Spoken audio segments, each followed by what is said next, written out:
지난 7월 20일 주민 대부분이 고령층인 한 조용한 마을에서 끔찍한 사건이 벌어졌습니다.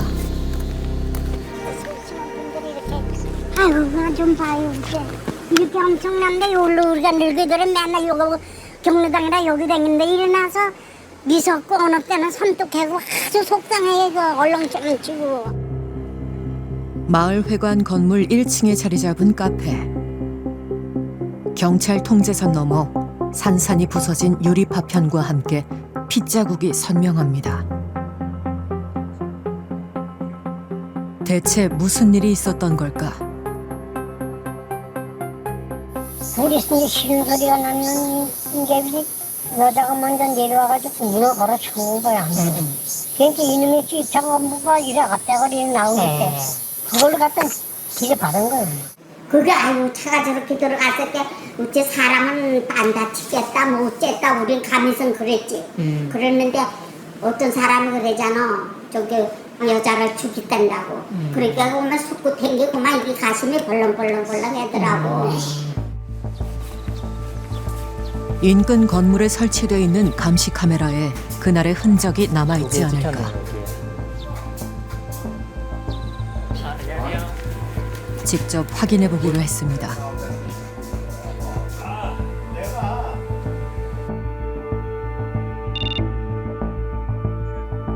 저녁 무렵 카페 앞 도로에 차 한 대가 멈춰섭니다. 잠시 후 한 남성이 차에서 내려 카페로 향하는가 싶더니 다시 돌아옵니다.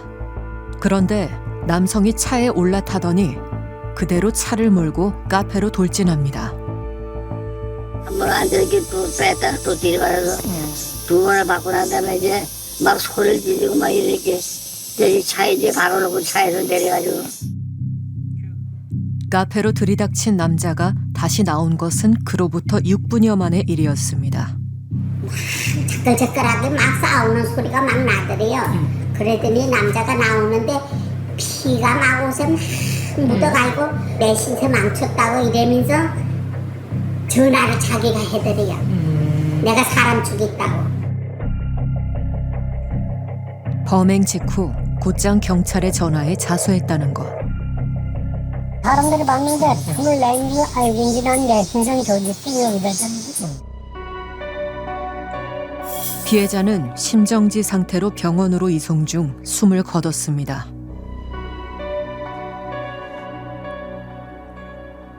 가게 앞에는 사망한 사장의 지인들과 유족이 가져다 놓은 꽃다발과 편지가 눈에 띕니다.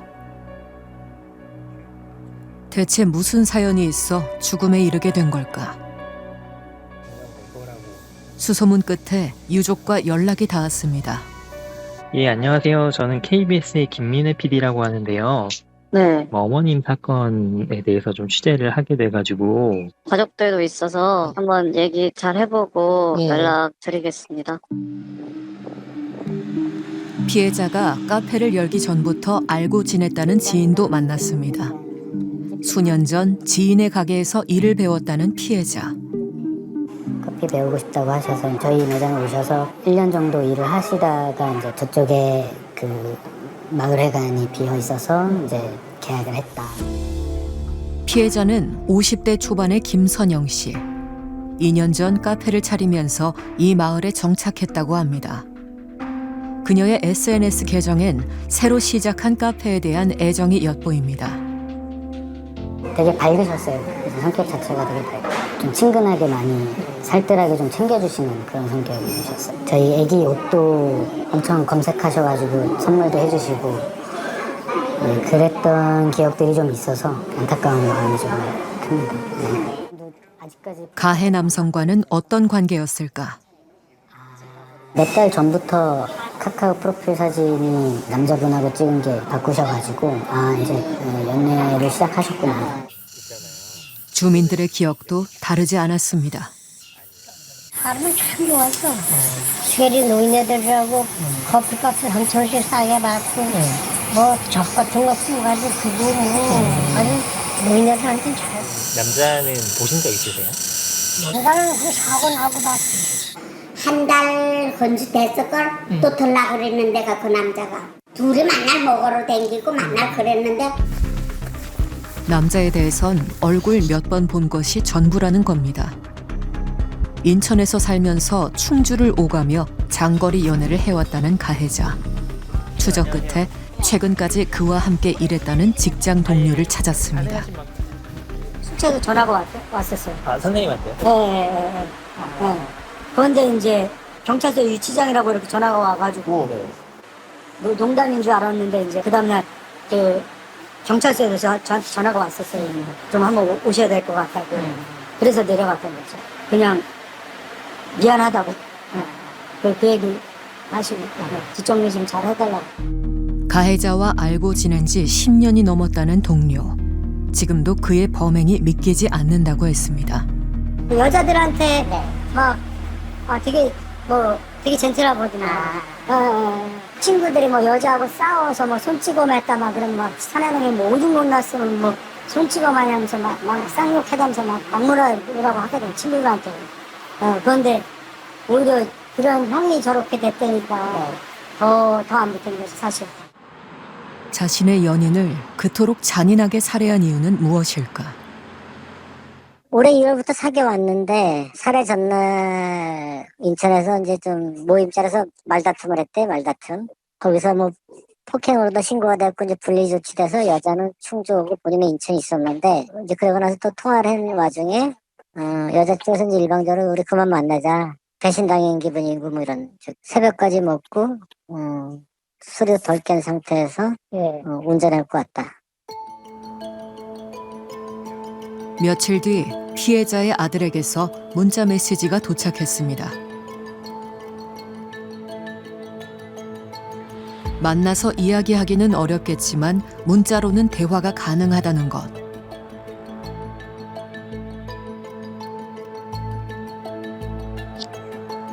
가해자 지인들의 얘기와는 달리 가해자가 피해자에게 폭력을 휘두른 전력이 있고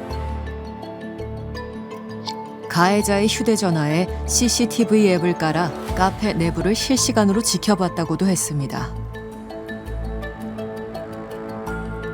특히 범행 전날 인천에서 있었던 폭행 신고 후 수사를 잘 받겠다는 피고인의 말을 믿고 분리 조치만 한 것이 결국 살인으로 이어진 것 아니냐고 했습니다.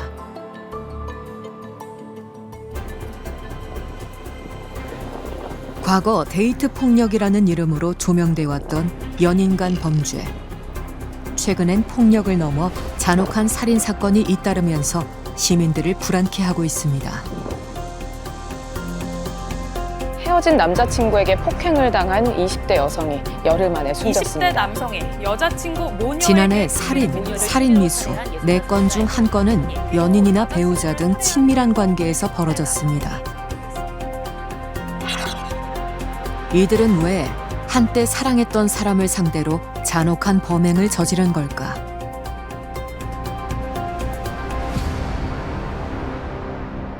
최근 잇따라 벌어진 살인 사건들. 가해자의 나이도 직업도 제각각이지만 한 가지 공통점이 있습니다. 연인이 이별을 통보한 순간이나 그 직후에 벌어진 이른바 교제 살인이란 겁니다. 충주 살인 사건의 가해자 역시 여성이 그만 만나자고 한 얘기가 도화선이 됐다고 주장했습니다. 대부분의 가해자들이 처음부터 살인을 하기 위해 교제를 시작하진 않았을 겁니다. 하지만 충주 살인 사건의 경우 가해자가 범행 이전에도 폭력을 휘두른 적이 있었고 CCTV로 피해자의 일상을 지켜봤다는 점을 생각하면 그저 평범한 연애만으로 보이진 않습니다.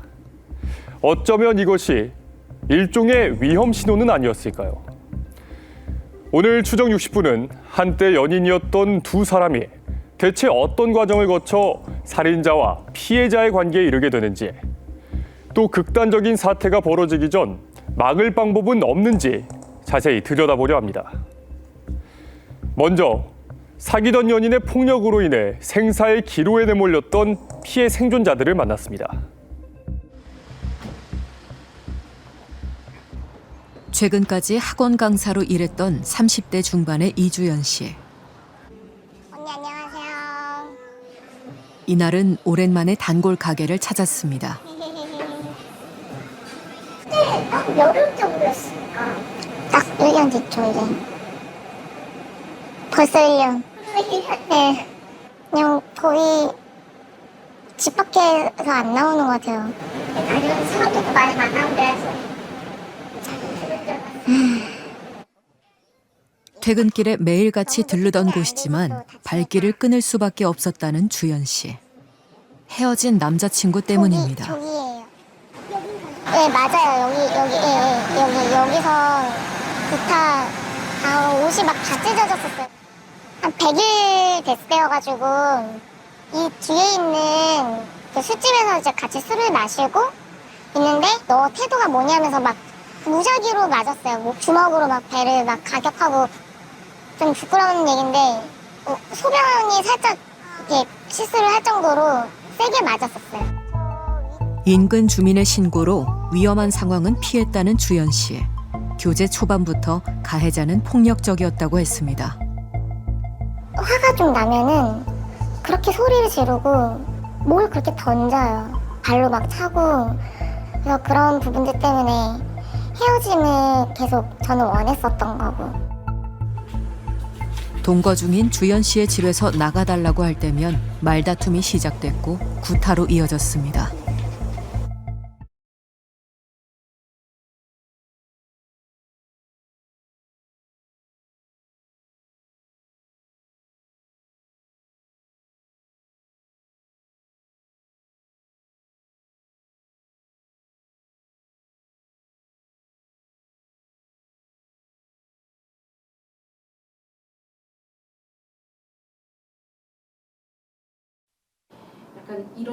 폭언과 폭행만 있었던 게 아닙니다.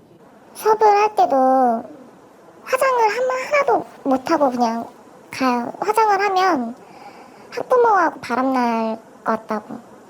근데 블라우스나 이런 걸 만약에 입었을 때 조금이라도 가슴골이 살짝이라도 보이면은 그렇게 이거에 대해서 엄청 불쾌해하면서 제 핸드폰이나 제 물건들을 늘 몰래 뒤져보고 누구랑 연락한지를 수시로 검사를 했었어요.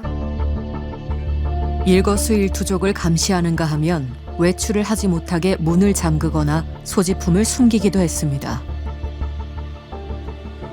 전문가는 물리적 폭력만큼 가해자가 보이는 이런 행동들에 주목할 필요가 있다고 했습니다. 일상적인 생활에 대한 간섭이나 규제를 하는 것, 그리고 모욕을 주고 비난을 하는 행위들. 세 번째는 행동의 자유를 침해하는 것. 주변의 대인관계나 인간관계를 단절하고 고립시키려는 그런 시도들을 이제 우리가 통제 행위, 강압적 통제 행위다라고 설명을 할 수가 있어요.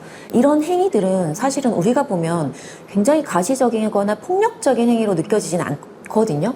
근데 문제는 이런 강압적인 통제 행위가 결국은 교제 폭력이나 살인으로 이어질 수 있는 굉장히 강력한 전조 증상이 될 수 있다라는 거. 자신만의 기준을 세워놓고 따르기를 강요했다는 가해자. 납득하기 힘든 요구도 있었습니다. 자기네 집 가풍은 화장실 문 열어놓고 쓰는 거라면서 문 닫고 이렇게 세수하거나 샤워하는 거를 못 견디겠어요. 소변을 보거나 할 때 문을 다 열어놓고 제가 그 앞에서 지켜보고 있어야 돼요. 자다가 사람이 뒤척이면서 등을 돌리고 잘 수도 있잖아요. 절대 자기를 등 돌리면 안 됐었어요. 자다가도 눈 떴을 때 제가 무조건 그 친구를 바라보고 있는 상태로 잠이 들어있어야 되고, 일반적인 사람이 납득할 수 없는 거에 대한 반박을 하면은 구타가 오는 거예요. 2~3주에 한 번꼴로 반복되는 구타에 온몸 곳곳 성한 날이 없었다는 주연 씨. 폭행이 심해지면 가해자를 경찰에 신고하기도 했지만 법적 처벌까지는 망설여졌다고 했습니다.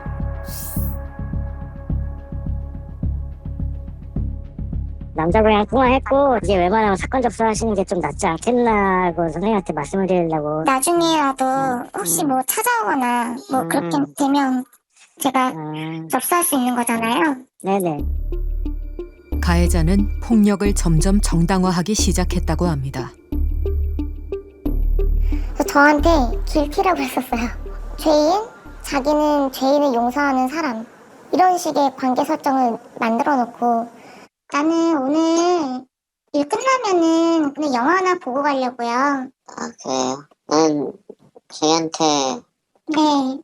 얘기 좀 하자고 하려고 했었는데. 그러면은 영화는 내일 보고.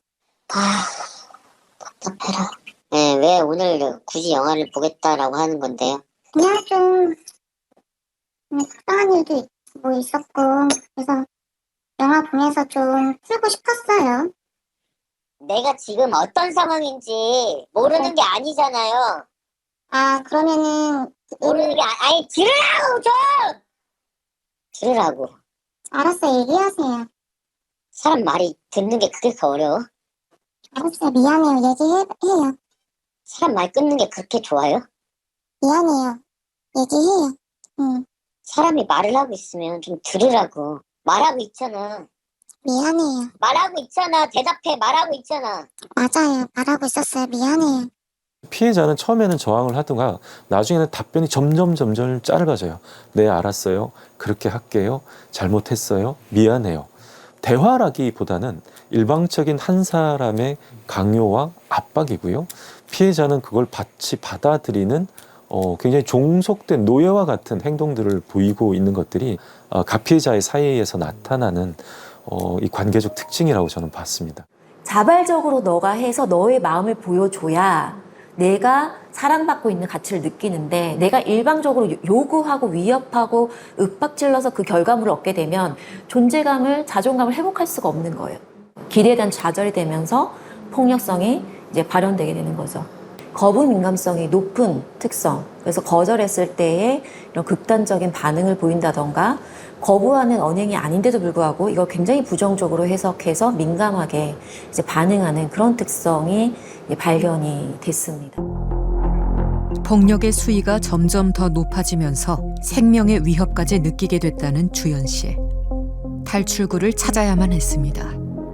교제폭력에 대해서 계속 찾아보면서 지금 저 같은 이런 교제폭력을 겪고 있는 사람들 무료 변론을 해주는 제도를 제가 보게 됐어요. 제가 그 대응하기 위해서 필요한 게 무엇인지 얘기를 듣고 그 초소형 녹음기도 샀었어요, 그날.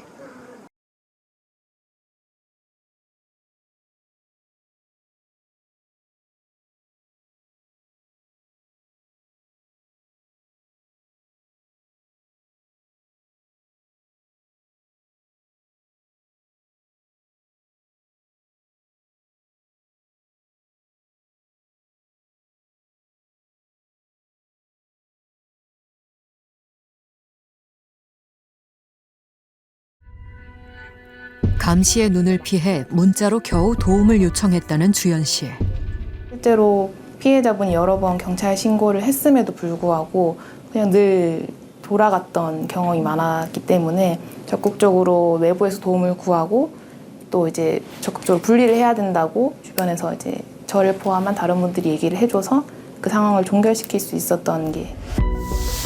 경찰 신고 뒤에도 가해자는 2달 가까이 일방적인 문자를 보내왔습니다. 주연 씨는 가해자와 마주칠지도 모른다는 두려움에 직장까지 관둔 채 연고 없는 곳으로 이사했습니다. 8월 11일 가해자에게 접근 금지 명령이 내려졌습니다. 경찰 신고 넉 달이 지나서야 겨우 얻어낸 결과입니다. 언제쯤 다시 일상으로 돌아갈 수 있을까? 가장 제일 힘든 게 가장 사실 그거예요. 앞으로 내가 다시 일어설 수 있을까? 이대로 무너져 버린 거 아닐까? 이 관계가 남겨놓은 게 그런 것 같아요. 주연 씨는 가해자와 헤어진 지 넉 달이 훌쩍 넘었지만 아직도 구타나 성폭행을 당하는 악몽에 시달리거나 일상생활 중에도 갑자기 눈물이 쏟아지는 등 심각한 후유증을 앓고 있습니다. 연애 초반 관심과 애정 표현이라고 느꼈던 남성의 행동에 집착과 소유욕, 통제 행위라는 걸 깨달았을 땐 이미 도움을 청할 만한 친구조차 떠난 상태였습니다. 남성이 친구들과의 만남을 통제하고 심지어 욕설을 퍼붓는 바람에 절교를 당했기 때문입니다. 전문가들이 강압적 통제라고 부르는 이 행동은 최근 교제 폭력에서 살인으로 나아가는 전조 증상의 하나로 주목받고 있습니다. 상대방이 이별 통보를 하는 등 자신의 통제에서 벗어나려 할 때 가해자가 폭력, 심지어는 살인까지 저지르는 경우가 많았다는 겁니다. 교제살인 사건이 잇따르면서 새롭게 등장한 단어가 있습니다. 안전이별. 온라인상에선 안전이별의 방법을 묻거나 저마다의 노하우를 공유하는 글들이 넘쳐나는 가운데 돈을 받고 안전이별을 돕는다는 업체들까지 등장했습니다. 3가지가 있거든요. 의뢰인님하고 상담만 하는 것, 남자친구분하고 전화 통화를 해서 설득시키는 거. 그냥 상담만 하시면 10만 원이시고요. 남자친구분 상담까지 진행하시면 30만 원이시고, 직접 만나는 건 좀 비싸거든요. 99만 원이에요. 저는 일단은 나이가 이제 40대 후반이에요. 그러다 보니까 이제 외삼촌 정도의 세팅이면 충분할 것 같거든요. 마동석 같이 등치도 제가 그만하나? 머리도 짧아요. 최소 3주에서 한 달 정도 같이 가시면서 다 대처가 되셔야 되고, 지금 가장 싸게 부를 수 있는 금액이 300이에요. 좋은 감정으로 만났던 연인이 큰 비용과 시간을 들여 끊어내고 싶을 만큼 공포스러운 대상이 된다면 여러분은 어떻게 하시겠습니까? 앞서 만난 주연 씨는 물론 우리가 접한 피해자들의 경우 짧게는 수개월에서 몇 년에 걸쳐 가해자를 수차례 경찰에 신고한 기록이 있습니다. 하지만 심각한 피해를 입거나 심지어 죽은 뒤에야 가해자로부터 벗어날 수 있었습니다. 대체 무엇이 문제였던 걸까요?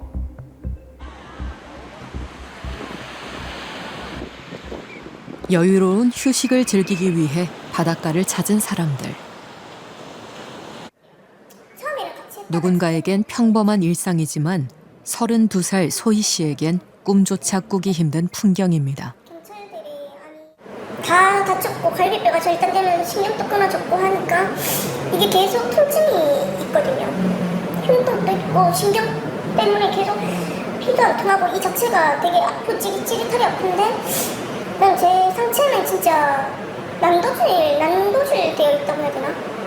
씻으면서도 좀 계속 눈물이 나는 것 같아요. 그 상처를 계속 봐야 되니까. 매일 봐야 되니까. 지난해 3월 소희 씨는 헤어진 남자친구가 휘두른 흉기에 목숨을 잃을 뻔했습니다. 직장으로 찾아온 전 남자친구가 미리 준비해온 몽키 스패너로 머리를 강하게 내려치고 뒤이어 칼로 가슴 부위를 수차례 찌른 겁니다.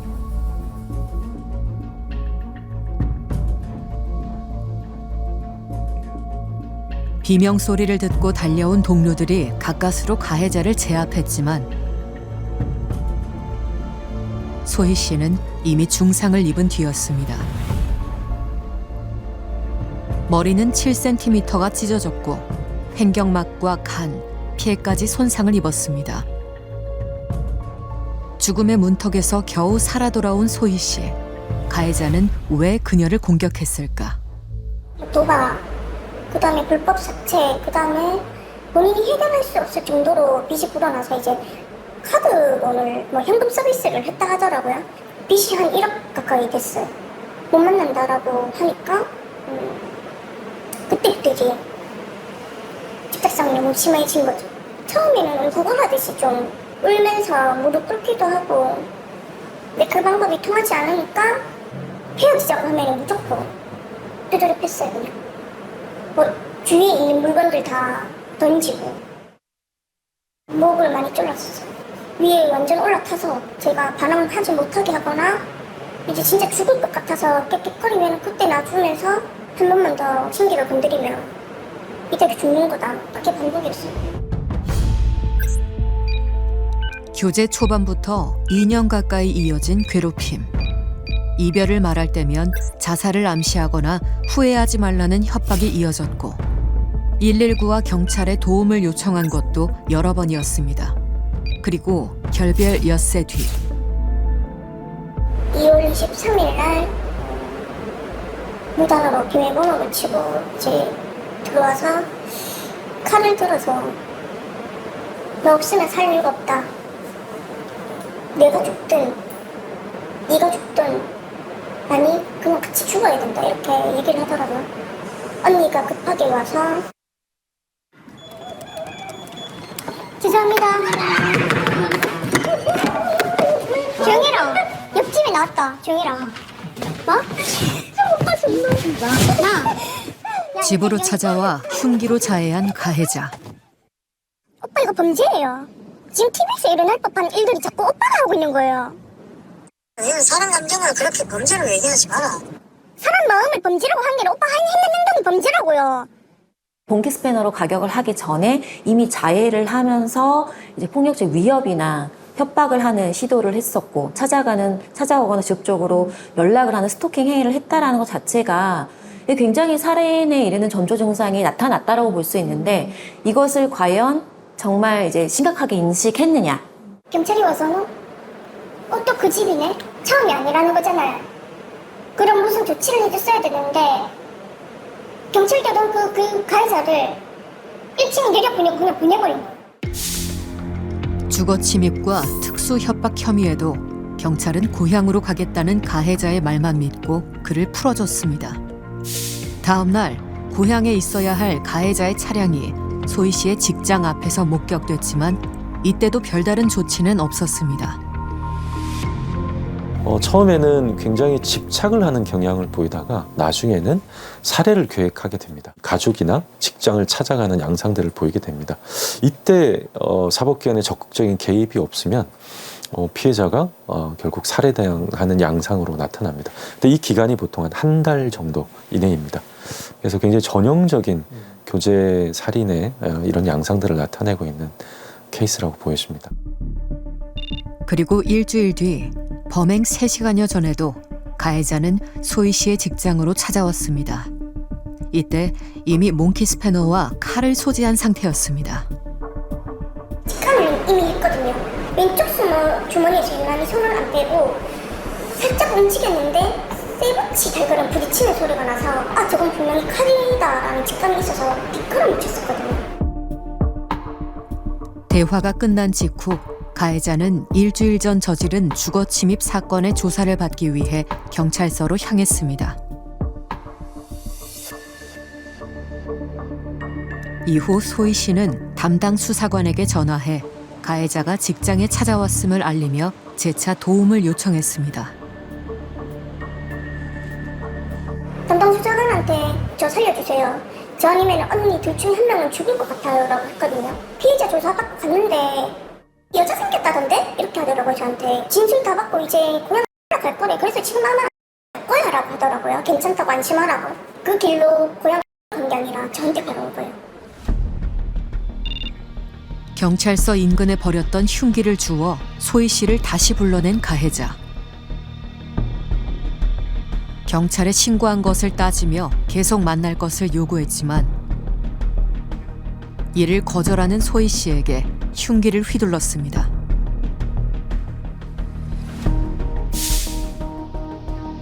일심 판결문에 따르면 가해자는 범행 직전 경찰서에서 조사를 받으면서 경찰관이 소희 씨의 전화를 받는 것을 목격해 화가 났다고 했습니다. 이것이 살해 동기가 됐다는 겁니다. 이상한데? 이 담당 수사관이 내가 그때 살려달라고 칼을 들고 온 것 같다라고 했던 그 전화를 가해자 앞에서 받았다고? 따뜻하다고 생각했던 경찰이 나를 죽일 수 있도록 가해자의 말을 믿고 기회를 준 사람이구나라고 딱 생각이 바뀌더라고요. 폭력의 강도가 점점 세지는데도 고향으로 간다는 가해자의 말을 믿고 2번이나 그대로 돌려보낸 경찰. 이유가 무엇일까? 언론이나 이게 말이 조심스럽고 또 본인이 원치 않기 때문에 저희가 조금 답변 드리기 어려울 것 같습니다. 현재 소희 씨는 국가를 상대로 1억 5천여만 원의 손해배상 소송을 진행 중입니다. 여러 차례 가해자가 이 피해자의 집에 찾아왔고 피해자의 집에서 흉기까지 휘둘렀고 다음날 바로 직장에 찾아갔고 그리고 일주일 후에 다시 점심시간에 찾아갔다면 그 전화를 받은 경찰관은 피의자 조사를 할 게 아니라 당장 체포하러 갔어야 됩니다. 그런데도 불구하고 조사를 하면서 피해자의 전화를 앞에서 받아서 피해자의 신분을 노출했다? 이거는 정말 명백하게 경찰관의 잘못일 뿐만 아니라요. 적극적으로 구속을 하지 않는, 구속영장 신청하지 않는 이 명백한 잘못도 인정되는 사안입니다. 지난 4월 경상남도 거제에서 또 한 명의 여성이 세상을 떠났습니다. 간호사를 꿈꿨던 이효정 씨. 19살 짧은 생을 이렇게 마감할 줄은 몰랐습니다.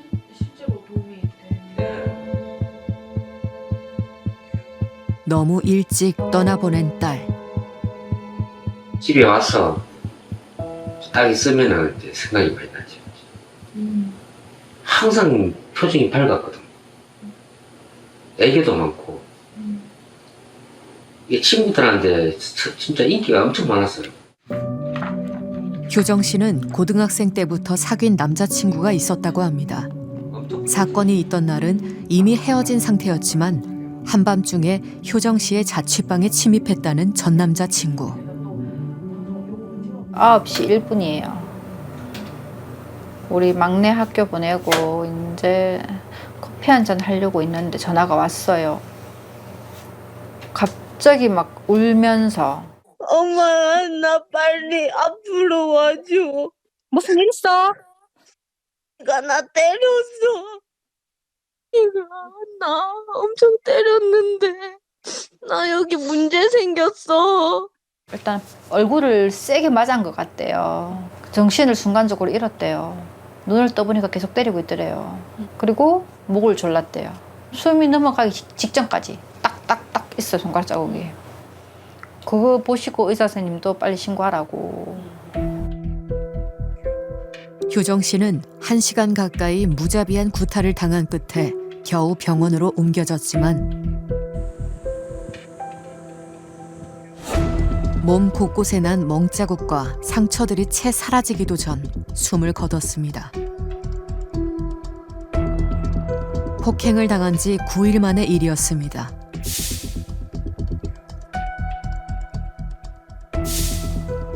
부검 결과 사인은 머리 손상으로 인한 합병증일 가능성이 높다고 했습니다.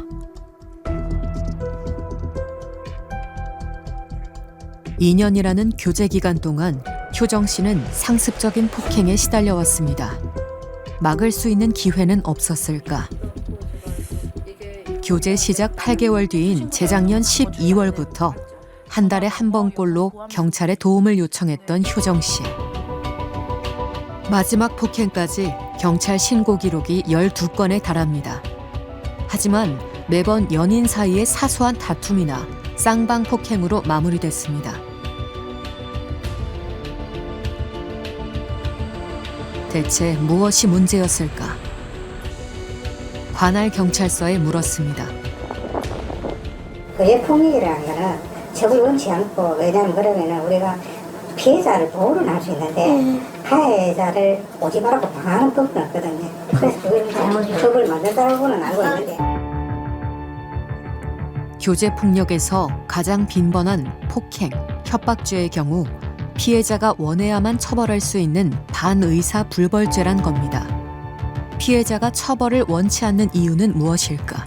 제 모든 신성이라던가 심지어 가족들까지 신성이 노출되어 있음에도 남자친구를 신고한다는 것은 쉬운 일이 아니거든요. 이제 경찰에 전화하는 순간이 되게 큰 마음 먹고 결심을 하고 신고를 하는 거거든요. 21년부터 꾸준히 신고한 기록이 있어요. 그때마다 제가 다쳤는데도 다치지 않았다고 진술을 한다거나, 왜냐하면 경찰관이 계속 붙어서 저를 지켜줄 수 없잖아요. 돌아가면은 또 가해자가 저한테 찾아올 건데. 동거하는 사이였고 같은 주소로 되어 있었기 때문에 경찰이 퇴거 명령할 수가 없다 그러더라고요. 구타를 당하고 있는 상황에서 이제 신고를 했는데 어차피 가해자는 들어올 수밖에 없는 상황이었었던 거고. 전문가는 교제 폭력에 반의사 불벌죄를 적용해선 안 된다고 지적합니다. 한 번 피해 당한 걸로 신고 안 해요. 그 관계가 친밀한 관계일 때는 여러 번 반복적으로 지속적으로 피해 입은 다음에 그 다음에 더 이상 견디기 어려울 때 정말 이제는 누군가가 좀 도와줬으면 좋겠을 때 그때 신고하거든요. 근데 그때 경찰이 무슨 얘기 하냐면은 근데 가해자 처벌하실 거예요? 사건 접수하실 거예요? 이렇게 물어봐요. 그럼 이게 뭐지? 하고 굉장히 당혹해하는 거죠. 반의사불벌죄를 이렇게 치밀한 관계 폭력에 적용하는 국가가 없어요. 상당히 이례적인 겁니다. 피해자를 더 위험에 빠뜨리게 한다는 점에서 국가의 공모라고 할 수 있어요. 동조하는 거다. 같이 몰아세우고 있는 거다. 멍키 스패너 사건의 피해 생존자 소희 씨는 만약 자신의 집에 침입해 흉기를 휘두른 사람이 모르는 사람이었다면 경찰이 이번처럼 훈방 조치를 했을지 궁금하다고 했습니다. 한때 사귀었거나 사귀는 사이라는 게 폭력의 면죄부가 되는 것도 아닌데 우리 사회는 왜 이토록 교제폭력의 가해자들에게 관대하냐는 겁니다. 우리가 만난 피해 생존자들 중 상당수가 공통적으로 얘기한 가해자의 또 다른 행동이 있었습니다. 목을 조른다거나 여러 번 있었어요. 목 조르는 폭력이 있을 때마다 늘 있었어요. 목을 항상 졸랐고. 얘가 그전에도 목을 졸랐었거든요. 왜 목을 조르냐고.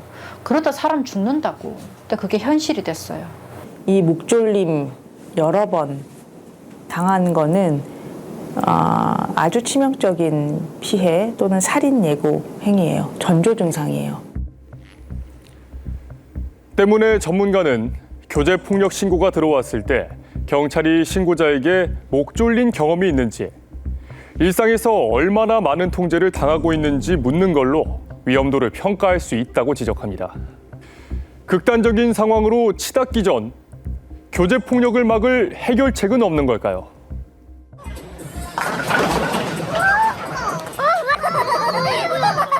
열아홉, 새내기 대학생 지연 씨.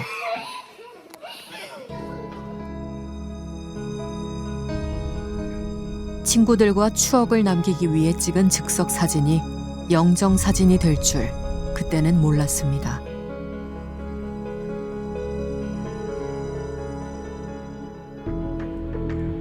(8월 20일) 살인 혐의로 구속된 가해자의 1심 공판이 열렸습니다. 범인은 같은 아파트 단지에 살던 20대 중반의 대학생 고모 씨, 지연 씨의 전 남자친구였습니다.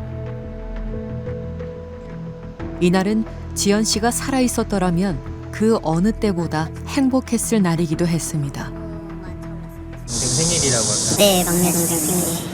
24. 오늘도 오기 전에 납골당 가서 보고 왔어요. 생일 축하한다고 말하고. 삼남매 중 막내로 태어나 가족들의 사랑을 한 몸에 받았던 지연 씨. 엄마에게 남자친구가 생겼다는 얘기를 털어놓은 건 지난 봄의 일이었습니다. 어디서 만났어? 물어봤더니만 전철역에서 내 뒷모습 보고 전화번호를 물어봤대요. 그래서 제가 또 놀렸거든요. 이 바보야, 그렇다고 그걸 알려주면 어떡해? 잘했어. 막 제가 놀리고 막 그랬거든요. 달콤한 시간은 그리 길지 않았습니다. 사귄 지 채 한 달이 되지 않아 지연 씨가 헤어져야겠다고 말했다는 것. 고등학교 친구랑 술자리를 가진 적이 있는데 남자친구가 나랑 뭐 성관계 가지고 싶대. 근데 나는 별로 하기 싫다고, 아직 거기까지 하기 싫다 했더니 여행을 가자 했어. 그래서 아마 엄마한테 얘가 여행 가자 그랬어. 근데 나 안 갈 거야, 그냥 헤어질 거야 라고 했던 것 같고. 노골적인 성적 요구가 계속되면서 지연 씨가 부담스러워했다는 겁니다.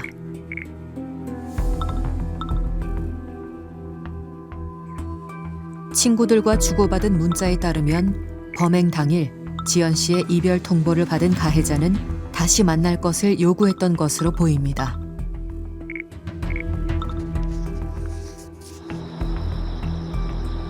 그리고 그날 밤 지연 씨를 아파트 단지 앞으로 불러낸 가해자. 이별 통보 이후 흉기를 구입하고 범행에 이르기까지는 반나절도 걸리지 않았습니다.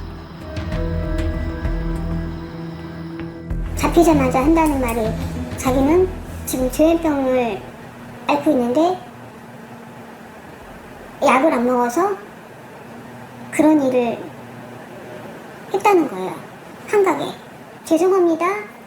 기억이 안 납니다. 잘못했습니다. 이게 아니라 약을 안 먹었습니다. 고 씨는 자신의 범행이 심신미약 상태에서 저지른 일이라며 정신감정을 신청했습니다. 특히 그냥 말도 안 되는 시간 끌기 그런 것 같아요. 그냥 정신감정해서 만약에 심신미약 나오면 그냥 형량 주는 거 기대하는 것 같고 무기징역이 아니라 막 한 30년이라고 하더라도 나오게 된다면 얼마나 허탈할까요?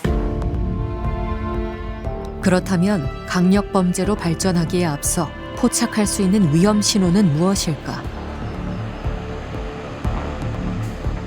제가 2017년부터 23년까지 판결문 한 650건 정도를 분석을 한 게 있는데요. 거의 유사하게 나타납니다. 이 남성과 여성은 종속적인 관계가 아닌데 교제 폭력을 하는 남성들의 많은 가해자들의 부분들이 여성과 교제를 하게 되면 동등하다라는 것보다는 내가 너를 종속하고 있다, 내가 너를 지배하고 있다는 심리를 되게 많이 보이게 됩니다. 한국 여성의 전화에서 제시한 교제폭력 위험신호 체크리스트입니다. 휴대전화 감시나 옷차림 강요 등의 통제 행동이 있는지, 관계에 집착하는지를 묻는 항목들이 눈에 띕니다. 우리가 만난 피해 생존자들은 어땠을까? 실제 목숨을 잃을 뻔한 소희 씨와 심한 강압적 통제 피해를 겪은 주연 씨는 모든 항목에 표시했습니다.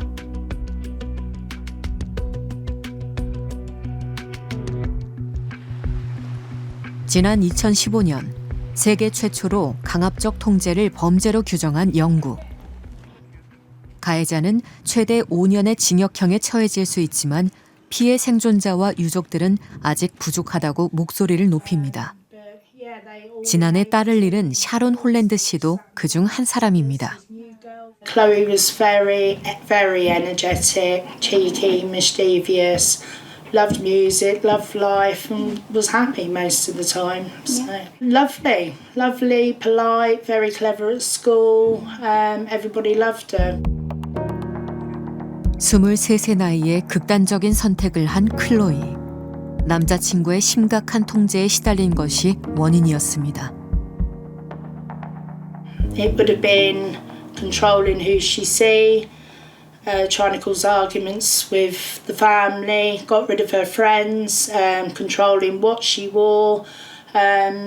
He was, like I say, he was tracking her. 가해자는 클로이뿐 아니라 또 다른 여자친구에게도 같은 범죄를 저질렀습니다. 강압적 통제는 피해자가 죽거나 떠난다 해도 멈추지 않는다는 겁니다.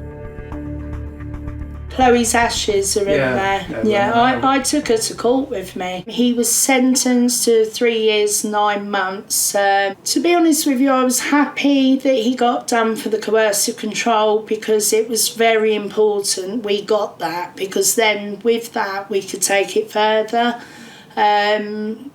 Unfortunately, we didn't get the charge under the Suicide Act and the manslaughter. 엄마는 안타깝게 세상을 떠난 딸과 미래의 아이들을 위해 법을 개정하자는 서명운동을 벌이고 있습니다.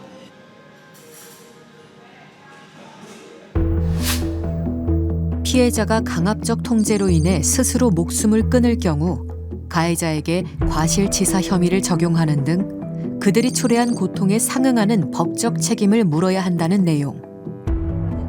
이른바 클로이법입니다. Everybody knows about coercive control now, and the more I campaign, the more I'm being contacted by victims and survivors and families that have lost loved ones to this. And it isn't just women. I know everybody says women and girls, but it does actually happen to men as well. So, and everybody needs to be covered, and it's so important. 클로이와 같은 피해자들을 보호하는 것만이 딸의 죽음을 헛되이 하지 않는 길이라고 엄마는 믿습니다. Chloe would be looking down thinking, what the hell's she up to now? So, but she knew that I would never give up. I would never give up on her. So I'm giving it a good go. 20대 남성이 여자친구를 마구 때린 것도 모자라 헤어지자는 여자친구를 무자비하게 폭행한 20대 남성이 연인이 나타나자 우리나라는 흉기로 찔러 어떨까? 살해한 남성. 충격적인 교제 폭력 사건이 일어날 때마다 관련 법안이 쏟아졌지만 그때뿐 논의조차 되지 못한 채 폐기됐습니다.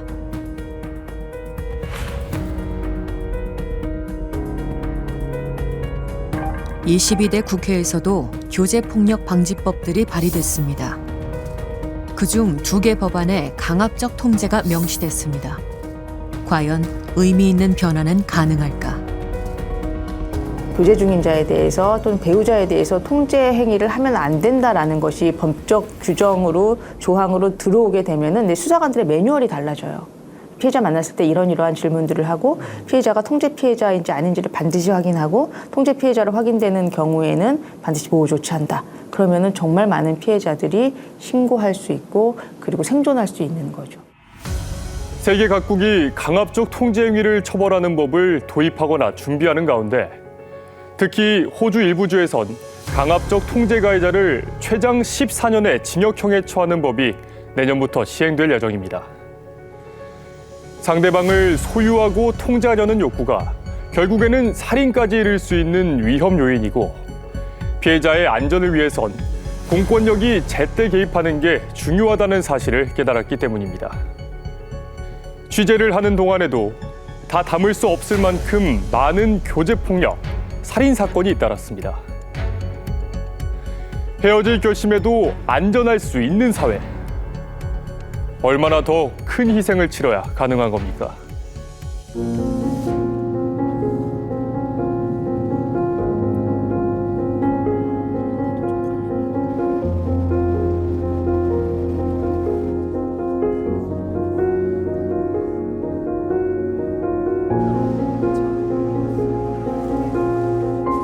그냥 살아 숨 쉬는 게 힘들어요. 내가 과연 효정이 없이 살아갈 수 있을까를 생각을 해요. 그리고 우리 효정이가 왜 저기 있나 싶고 정말 살릴 수는 없었을까 싶고